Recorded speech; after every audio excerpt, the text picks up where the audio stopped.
J'ai longtemps cru que me reposer était de la paresse,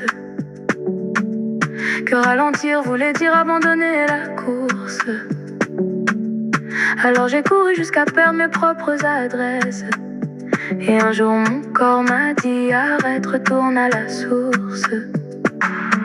Prendre soin de moi, c'est remplir la jarre pour pouvoir continuer à arroser les autres sans me tarir. Je prends soin de moi comme on m'arrose une plante avec amour. Je prends soin de moi, le sommeil, la lumière, le retour.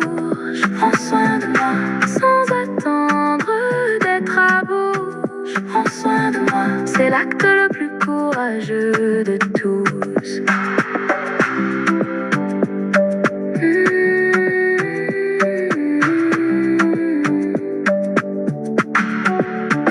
Je coupe les écrans avant de dormir. Je mange ce qui nourrit plus que ce qui comble. Je marche parfois juste pour sentir l'air venir.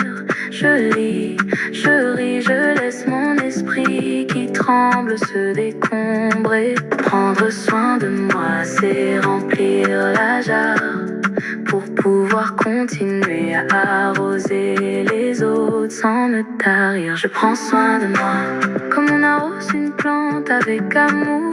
Je prends soin de moi, le sommeil, la lumière, le retour. Je prends soin de moi sans attendre d'être à bout. Je prends soin de moi, c'est l'acte le plus courageux de tous.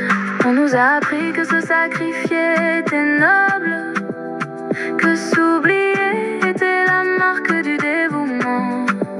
Mais une femme épuisée ne peut plus rien donner de solide. On donne mieux quand on se donne d'abord un fondement. Ce soin que je me prodigue n'est pas égoïste, il est la condition de tout le reste. Je prends soin de moi pour durer. Je prends soin de moi pour rayonner. Je prends soin de moi comme on arrose une plante avec amour. Je prends soin de moi, le sommeil, la lumière, le retour. Je prends soin de moi sans attendre d'être à bout. Je prends soin de moi, c'est l'acte le plus courageux de